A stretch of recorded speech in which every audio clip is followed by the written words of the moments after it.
ನನ್ನ ಹೆಸರು ತನ್ವಿಕಾ. ನಾನು 6th ಸ್ಟ್ಯಾಂಡರ್ಡಲ್ಲಿ ಓದುತ್ತಿದ್ದೇನೆ. ನಾನು ಮನೆಯಲ್ಲಿದ್ದಾಗ ಟಿ ವಿ, ಫೋನ್ ಮತ್ತು ಅದಕ್ಕೆಲ್ಲ ಟೈಮ್ ಭಾಳ ಸ್ಪೆಂಡ್ ಮಾಡ್ತಿದ್ದೆ. ಇಲ್ಲಿ ಬಂದಾಗಿಂದ ನಾನು ಟಿ ವಿ, ಫೋನ್ಸ್ನ ಭಾಳ ಅವಾಯ್ಡ್ ಮಾಡಿದ್ದೀನಿ. ಮತ್ತು ಮನೇಲಿ ಓದಿದ್ಮೇಲಿಂದ ಟಿ ವಿ, ಫೋನ್ನ ಯೂಸ್ ಮಾಡಲ್ಲ. ನಾನು ಬರೀ ಜಂಕ್ ಫುಡ್ಸ್ ತಿಂತಿದ್ದೆ. ಇಲ್ಲಿ ಬಂದಮೇಲೆ ಗುರೂಜಿ ತೋರಿಸಿದ ವಿಡಿಯೋ ನೋಡಿ ನಾನು ಯಾವತ್ತೂ ಜಂಕ್ ಫುಡ್ಸ್ ಮುಟ್ಟಲ್ಲ. ಮತ್ತು ಗುರೂಜಿ ಮಾತಾಜಿ ನಮಗೆ ನಾನು ಬೇರೆಯದಕ್ಕೆ ಆಟ ಆಡಲಿಕ್ಕೆ ಟೈಮ್ ಸ್ಪೆಂಡ್ ಮಾಡ್ತಿದ್ದೆ ಫೋನ್ನಲ್ಲಿ. ಗುರೂಜಿ ಅದೇ ಟೈಮ್ ಸ್ಪೆಂಡ್ ಮಾಡೋದು ಬದಲು ನನಗೆ ಕಥೆಗಳನ್ನು ಹೇಳ್ಕೊಟ್ರು.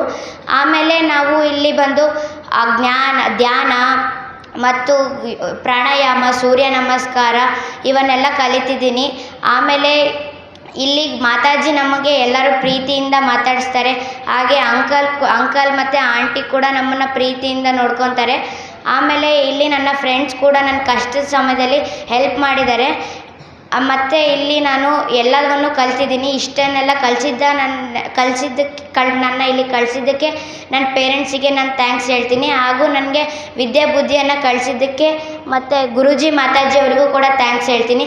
ಇಷ್ಟನ್ನು ಹೇಳಲಿಕ್ಕೆ ನನಗೆ ಸಮಯ ಮಾಡಿಕೊಟ್ಟಂಥ ನಿಮಗೆಲ್ಲರಿಗೂ ಧನ್ಯವಾದಗಳು.